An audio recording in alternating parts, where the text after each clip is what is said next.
नमस्कार, मेरा नाम चेतन है और आप देख रहे हैं इंडिया न्यूज का फेसबुक लाइव। मध्य प्रदेश में चुनावी घमासान मचा हुआ है। 29 लोकसभा सीटों पर मध्य प्रदेश में मतदान होना है। ऐसे में भारतीय जनता पार्टी अपनी 29 लोकसभा सीटों पर प्रत्याशियों का ऐलान कर चुकी है। लेकिन कांग्रेस ने 28 लोकसभा सीटों पर चुनाव लड़ने का ऐलान किया था और एक सीट गठबंधन यानी कि इंडिया गठबंधन जो बनाया था उसे देने का वादा किया था। यही कारण था कि खजुराहो लोकसभा सीट इंडिया गठबंधन ने चुनी थी, जहां पर समाजवादी पार्टी ने अपना प्रत्याशी को चुनावी मैदान में उतारा था।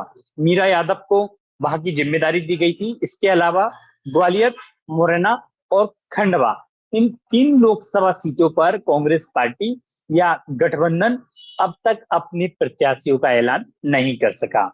3 तारीख को खजुराहो लोकसभा का नामांकन का आखिरी दिन था और नामांकन के आखिरी दिन कई उम्मीदवार चुनावी मैदान में थे। कई उम्मीदवारों ने अपना फॉर्म भरा, लेकिन एक प्रत्याशी जो इंडिया गठबंधन ने चुनावी मैदान में उतारा था, मध्य प्रदेश की एकमात्र लोकसभा सीट खजुराहो से, मीरा यादव को, वहां से भारतीय जनता पार्टी के प्रदेश अध्यक्ष बी डी शर्मा चुनाव लड़ रहे हैं और उनके सामने सपा ने मीरा यादव को चुनावी मैदान में उतारा था।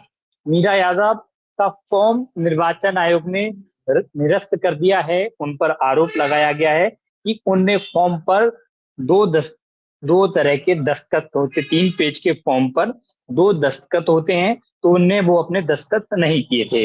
इसके अलावा दूसरा एक कारण उन पर लगाया गया है कि निवाड़ी की रहने वाली मीरा यादव ने 2023 के विधानसभा चुनाव की जो वोटर लिस्ट है वो लगा दी, जबकि जब फॉर्म भरा जाता है तो उसमें साफ कहा गया है, साफ डॉक्यूमेंट की एक जो डॉक्यूमेंट की रिक्वायरमेंट है उसकी एक लिस्ट भी दी गई है।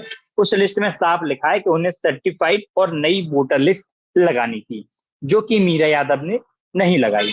लेकिन अब तमाम नेता, मध्य प्रदेश के राजनीतिक विशेषज्ञ इस पूरे मामले को लेकर फिक्सिंग से जोड़ रहे हैं कि समाजवादी पार्टी की खजुराहो से प्रत्याशी मीरा यादव ने भारतीय जनता पार्टी से फिक्सिंग कर ली। मुख्य निर्वाचन अधिकारी अनुपम राजन ने जानकारी के अनुसार बताया है कि 4-5 सेट नामांकन में भरे जाते हैं, लेकिन सपा की उम्मीदवार मीरा यादव ने केवल एक ही सेट भरा था। इसके अलावा जिला निर्वाचन अधिकारी ने भी उनसे साफ कहा है कि एक दिन पहले जब मीरा यादव अपना नामांकन लेने के लिए पहुंची थी, जब उनके लिए बताया गया था कि फॉर्म 3 पेज के फॉर्म पे 2 जगह हस्ताक्षर करने हैं, तो वो उन्होंने नहीं किए थे। उन्होंने कहा था कि मैं बाहर से मीडिया से बातचीत करके वापस लौटती हूँ और उसके बाद में सिग्नेचर कर दूंगी, लेकिन उस आयोग के कहने के बावजूद भी वहां पर सिग्नेचर नहीं किया गया। जब सपा उम्मीदवार को भी इस बात की जानकारी भी थी, क्योंकि इस चीज की जब फॉर्म की भरने की प्रक्रिया होती है तो निर्वाचन आयोग ने लिस्ट भी उपलब्ध कराई थी। इस लिस्ट में जिक्र किया गया था कि किन किन दस्तावेजों की आवश्यकता है, उन दस्तावेजों को पूरा करना है। नामांकन कर निरस्त होने के बाद अब बीजेपी के प्रत्याशी चुनावी मैदान में है। देखिए, मैं आपको 2-3 चीजें स्पष्ट और करूं। जब इस फॉर्म को रद्द किया गया, सपा के प्रमुख अखिलेश यादव ने ट्वीट किया है। उन्होंने कहा है कि सारेआम लोकतंत्र की हत्या की गई, हस्ताक्षर नहीं होने थे तो फिर देखने वाले अधिकारी ने फॉर्म क्यों लिया। यानी कि अखिलेश यादव ने उस अधिकारी पर फॉर्म लगाए कि जब उस फॉर्म पर हस्ताक्षर नहीं थे तो फॉर्म क्यों लिया। ऐसे में निर्वाचन अधिकारी की ओर से भी जवाब दिया गया कि मीरा यादव जब फॉर्म भरने के लिए पहुंची थी तो उनसे कहा गया था कि उस फॉर्म पर 3 जगह हस्ताक्षर होने हैं, लेकिन उनके द्वारा हस्ताक्षर नहीं किए गए थे। इसके अलावा पूर्व केंद्रीय मंत्री कांग्रेस के नेता अरुण यादव ने भी एक ट्वीट किया है। अरुण यादव ने कहा है कि ये सुनियोजित साजिश है। भाजपा प्रत्याशी बी डी शर्मा दबाव में यह हुआ है, यह राष्ट्रद्रोह की श्रेणी में आता है। अब कहा जा सकता है कि खजुराहो से कई प्रत्याशी चुनावी मैदान में है, लेकिन मध्य प्रदेश के लिए सबसे बड़ी खबर यही है कि मीरा यादव का जिस तरीके से फॉर्म निरस्त हुआ है, उनका फॉर्म को रद्द कर दिया गया है, उसमें कमियां पाई गई हैं, तो इंडिया गठबंधन को लोकसभा चुनाव के पहले ही मध्य प्रदेश में एक बड़ा झटका है। आज मध्य प्रदेश के प्रदेश कांग्रेस कार्यालय में भी इंडिया गठबंधन की एक बड़ी बैठक होनी है, जिसमें मध्य प्रदेश के तमाम लीडरशिप को मध्य प्रदेश में बुलाया गया है। चर्चा ये चल रही है कि 25 लोकसभा सीटों पर कांग्रेस अपने प्रत्याशियों की नियुक्ति कर चुकी है, लेकिन अब तक मुरैना, ग्वालियर और खंडवा, 3 लोकसभा सीटों पर प्रत्याशी नियुक्त नहीं कर पाई। राजनीतिक जानकार बताते हैं कि इन 3 लोकसभा सीटों पर संभावना है कि गठबंधन के प्रत्याशियों को भी उतारा जा सकता है। लेकिन कई राजनीतिक जानकार ये भी बता रहे हैं कि कांग्रेस के जो प्रदेश का आलाकमान है, प्रदेश के नेता हैं, जीतू पटवारी प्रदेश अध्यक्ष, नेता प्रतिपक्ष उमंग सिंगार और पूर्व मुख्यमंत्री दिग्विजय सिंह और कमलनाथ, इन नेताओं की आपस में सुलह नहीं बन पा रही है। उमंग सिंगार चाहते हैं मुरैना लोकसभा सीट से नीतू सिकरबार को टिकट दिया जाए, लेकिन जीतू पटवारी नहीं चाहते। उमंग सिंगार चाहते हैं ग्वालियर लोकसभा सीट से प्रवीण पाठक को टिकट दिया जाए, लेकिन जीतू पटवारी नहीं चाहते हैं।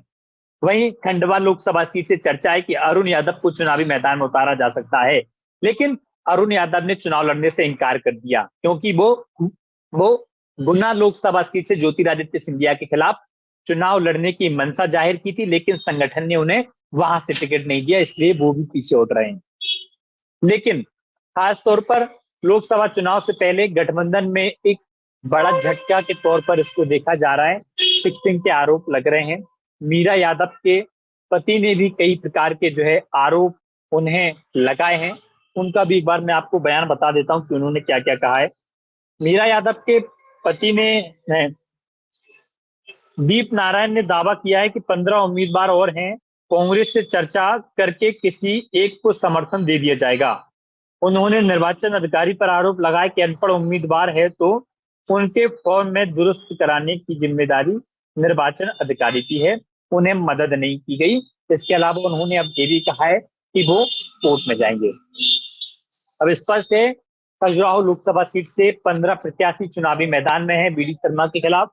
तमाम जो निर्दलीय प्रत्याशी हैं, अब गठबंधन या कांग्रेस पार्टी उन नेताओं से बातचीत करके किसी न किसी नेता को बीडी शर्मा के खिलाफ अब चुनावी मैदान में उतारेगी। लेकिन चर्चा और संकेत साफ हैं कि लोकसभा चुनाव से पहले जहां पर मध्य प्रदेश में चर्चा थी कि 29 लोकसभा सीटों पर भारतीय जनता पार्टी चुनावी मैदान में है, 28 लोकसभा सीटों पर कांग्रेस चुनाव लड़ेगी, 1 लोकसभा सीट पर गठबंधन का चुनाव होगा, तो आखिरकार उसका फॉर्म रद्द कैसे हो गया? क्या मीरा यादव ने जब निर्वाचन अधिकारी ने उनसे कहा था कि फॉर्म में कमियां हैं, सर्टिफाइड कॉपी की आवश्यकता है, उनके सिग्नेचर नहीं है, तो क्या मीरा यादव ने सिग्नेचर क्यों नहीं किए? मीरा यादव ने अपनी सर्टिफाइड कॉपी उपलब्ध क्यों नहीं कराई? क्या भारतीय जनता पार्टी से मीरा यादव ने वाकई में फिक्सिंग की है या नहीं? ये फिलहाल तमाम जो सपा के नेता हैं और तमाम जो कांग्रेस और गठबंधन के नेता हैं, इस बात का जवाब तो वो भी नहीं दे पा रहे। आखिरकार इसका जवाब मीरा यादव या उनके पति ही दे पाएंगे कि आखिरकार पूरा मामला क्या रहा। क्या वाकई में फॉर्म में कमी पाई गई थी, या क्या सच में निर्वाचन अधिकारी ने उनके लिए बताया था कि आपके फॉर्म में सिग्नेचर नहीं है, आपकी सर्टिफाइड कॉपी भी देनी होगी, या नहीं बताया था? क्या फिक्सिंग की है? इस तमाम सवालों के जवाब मध्य प्रदेश की जनता, तमाम सपा के नेता, तमाम कांग्रेस के नेता और तमाम गठबंधन के नेता मांग रहे हैं।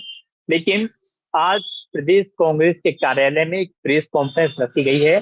इस प्रेस कॉन्फ्रेंस में भी चर्चा होगी कि आखिरकार उस फॉर्म को रद्द क्यों किया गया।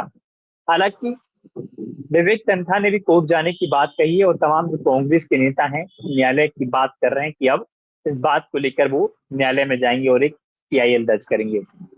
लेकिन अब देखना होगा कि आखिरकार लोकसभा चुनाव के लिहाज से खजुराहो लोकसभा सीट से क्या कांग्रेस पार्टी किसी निर्दलीय प्रत्याशी को समर्थन देती है, या बीडी शर्मा के सामने कोई भी ऐसा कद्दावर या दमदार नेता अब रहने वाला नहीं है और उनकी जीत फिर एक बार होगी। क्या वाकई में अब टक्कर होगी या डायरेक्ट जीत होगी? फिलहाल देखना होगा। इस वीडियो को आप ज्यादा से ज्यादा शेयर करें, कमेंट करें, अपने आसपास के राजनीतिक घटनाक्रम क्या हो रहा है उस घटनाक्रम की भी जानकारी मुझे साझा करें, ताकि उस मुद्दे पर भी हम बातचीत करते रहें। फिलहाल के लिए आप नमस्कार, धन्यवाद।